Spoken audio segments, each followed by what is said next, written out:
So I think the reaction live is really nice, and it was also cool that some people already could sing along with the lyrics of some singles we released earlier. Yeah.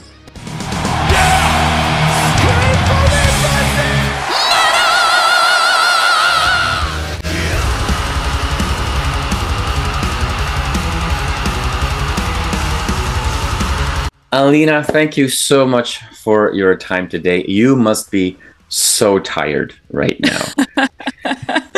Oh, actually I am, but always somehow. Always.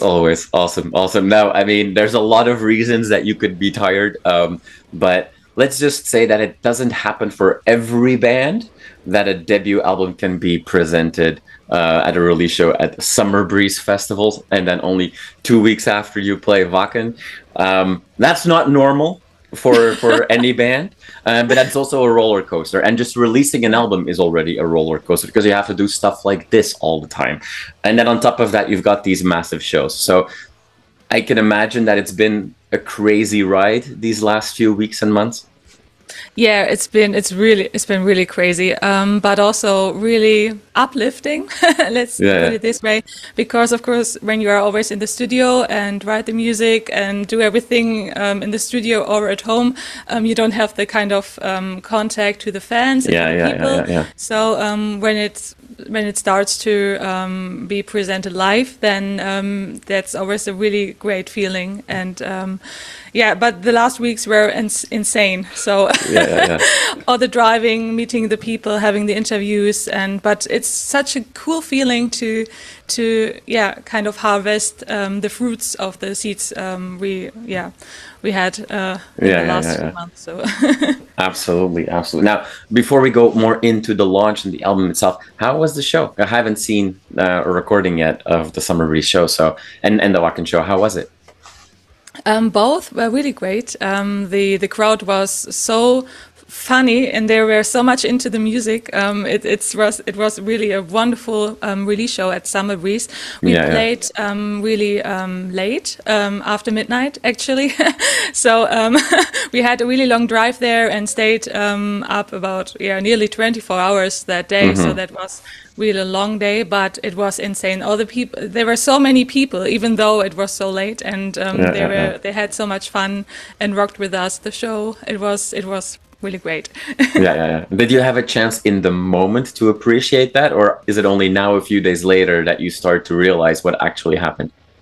I think I still try to figure out what actually happened. So I mean, on the show, on the stage, it was totally in the moment, because you have no time to think. It's actually you're just working and trying to realize what's happening. So it was really a great feeling.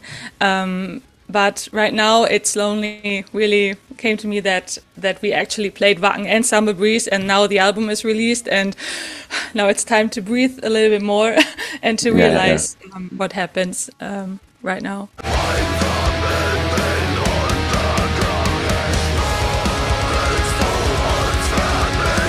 Obviously, we know with Rob and his Equilibrium past, like, it's not an unknown person in the world of German metal, let's say. So you're obviously gonna have a few steps ahead of any other band that just is getting started, of a bunch of teenagers that are playing cafes. But seeing how quickly the momentum picked up and how many people were all of a sudden interested, was that a surprise to the band? I think we had not really much expectations. It was like we just wanted to put something out to be creative and to show what this team can actually create with ROBSE as a front person, and he had already such a big fan base because of his past with Equilibrium, and I think a lot of people really waited for him to come back. So this was really it was really a great start, and it was also insane that we already got shows approved before one song was out. So we haven't even showed you what we are creating. So yeah, ROBSE really is a really cool and kind person, and I think it leaves an impression on all the people of the festivals and fans. Now, that is to some level to be expected in the German scene, and let's add to that Switzerland and Austria for fun. You know, even for more advanced folk and melodic death metal fans, Equilibrium was never that a massive name outside of Europe. I mean, sure, they've had their success and their tours, but you know, not to the extent that some other bands really become global megastars. So with that in mind, it's kind of cool to see as well that, I mean, you're talking right now to somebody in Canada, and I have people, you know, who subscribe to my channel who are not from Germany, you know, reaching out, going like, "Oh, will you interview ROBSE? Will you interview ROBSE?" And it's so, you know, maybe even more like great that you get to do Summer Breeze and Wacken in your, you know, very early on, but maybe even more weird to see that there's all of a sudden this international appeal. Yeah, that's really weird. But it also, it's so cool that there are actually so many people who are really interested in what we are creating now and the new way of ROBSE. So it's also a really big chance for us to show our music to different people all over the world, and to move some some people with it. And it kind of like, you know, follows this. I mean, we're seeing a little bit of a wave here in North America of people really appreciating German language rock music. All of a sudden, Feuerschwanz became popular here, which is also something that on paper doesn't really make sense. But so it's cool to see that. Now, you guys are a little bit less definable than some other bands, including Equilibrium, because we could, I guess, describe you as melodic, folky, death metal party, whatever. Like, I mean, it's kind of hard to put a label on it. Is that something that, as you guys were, you know, working on this project, was that intentional to not fit in a box, or is that just kind of what happened? I think it's just what happens because, or what happened, because we all have different backgrounds. Like each member of the band has different backgrounds, different music taste, and we just created this album all together. And so all of our different influences are shown in the music. I think it's also, of course, it is easier if we have like if we have a genre where we can really say, okay, this is our music, but it's easier for people to see if they might like it or not. But I think that it's so different, and that there are some songs that really are a little bit outstanding and not always the same, makes it really interesting for different people. And I always, personally, I find it much cooler when you don't have a genre, when you're just like, okay, this could be the direction, but you have to make your own opinion about it, like in what direction it could go. Kleine, weiße, Friedenstaube, fliege übers Land. Alle Menschen, groß und kleine. There are some surprises on this album. It's the first half of the album kind of like just in a specific direction, which is a lot of energy and intensity. But then like in the second half of the album, all of a sudden there's a little bit more eclectic surprises, if you will. Like you have songs that, well, it just was released as a video as well, Kleine, weiße, Friedenstaube. And then, but also was it Lied der Nacht and Nostalgia, are songs that all of a sudden give us a completely different side of the band. So it's kind of interesting that they are all grouped together on the second half of the album. It's almost like pulling a prank on like, oh, you thought that you knew what was going to come. Flip over the record and all of a sudden it's something completely different. And now listen again. Yeah, exactly. Are those songs then also, because they're so different, they also just stand out a little more? Does that mean that they are also just that little bit more special to the people in the band? I don't think so. I mean, of course, we know when we have a ballad that it might be different than the other songs. Right. That's logic and obvious. But I think we don't have the intention to really have like a different style in it. It just came with a flow. Yeah. So it was not intended, but I think the results are really cool. Like we liked it really a lot in which direction all the songs went. So yeah. Yeah. Now that you've played, some of these songs live a few times now, are there songs that are getting a much different reaction than you anticipated?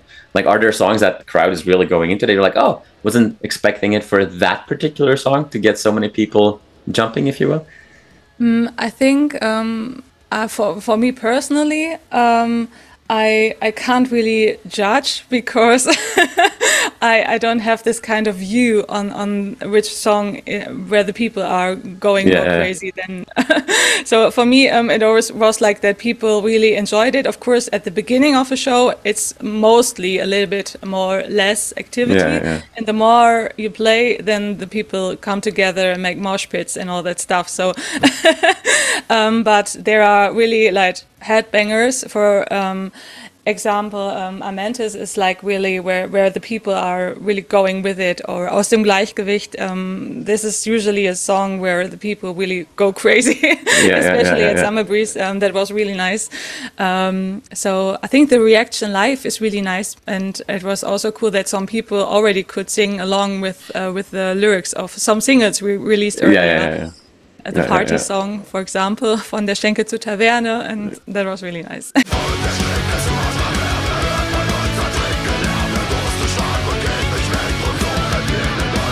Well, I mean, if you're going to play a festival late at night when everybody's drunk already, those kind of songs tend to do well. That's right. I'll keep my fingers crossed, and when I finally get to see you, whether that is here in North America or when, I find myself on the European show, I really like the last two songs of the album. For me, they're my favorites. Flamme der Revolution and Viva la Caida. Those for me just stand out. But what should we? Because I hadn't had a chance yet to be at one of your shows. What should we expect? Because every time a new band of somebody that was also famous for another band plays somewhere, there's always going to be people that come to the show with, hopes or expectations that you're also going to bring, new versions of, in this case, Equilibrium songs. So for somebody that hasn't been able to be at your show yet, what can I expect? We mostly play our sets, like our own songs. But for example, at Summer Breeze and Wacken, we played the old Equilibrium song Med, like the cover. We did a cover of that one. I don't know, we haven't planned more covers at the moment. And we really want to focus on our own music because that's what we want to show the world. And I think so far it would be our songs, like singing along, and that would be mostly what you could expect. And good vibes. There you go. Very important. With the not only the focus or momentum, but also a little bit the pressure on ROBSE right now to kind of really ride this release wave and all this great feedback and momentum that you're having. What does that mean for your solo stuff? Because you also a couple of months ago released another EP with some of your more intimate music. Can fans hope to see you perform some solo stuff as well? Are there like secret solo sets, in the morning of a ROBSE show somewhere, like in a hidden cafe or something like that? Like what's in all seriousness, like what's going on with your solo stuff, and do you have time for that still now? I usually I would like to separate it a little bit more because the styles are different. Just slightly, just slightly, No, I'm more into the folk genre. And I think I would love to play shows with my own music one day. Right now, it's not the case. I will still focus also on my solo stuff and create more songs, because that's what I just started with. I did a lot of covers before that, and with my first EP, I'm kind of in the realms of releasing my own music. So that's really exciting, and of course also time consuming. But so far it works really well, that you have a few months, for example, where you work on your own stuff, then the focus is on ROBSE, and at the moment it really works well, and that kind of it's balanced.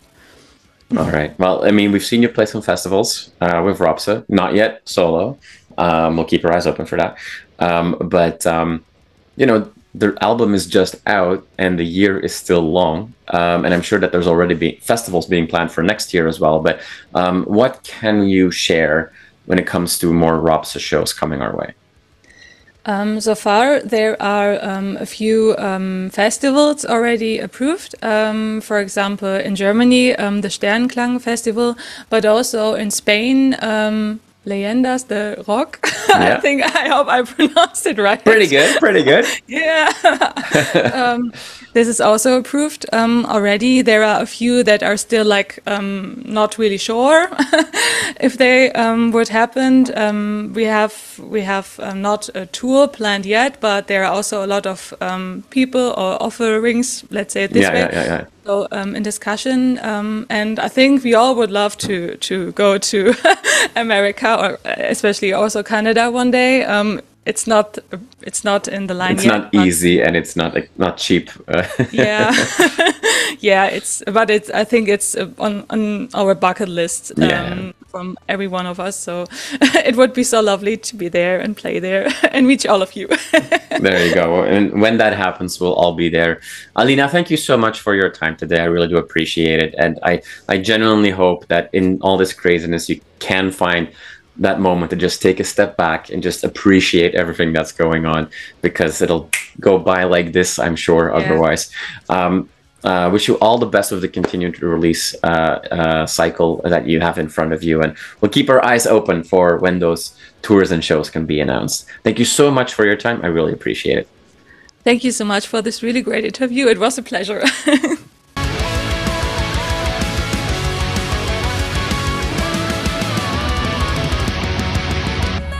You are awesome for watching this video. Click right here to see more content like it and subscribe to the channel.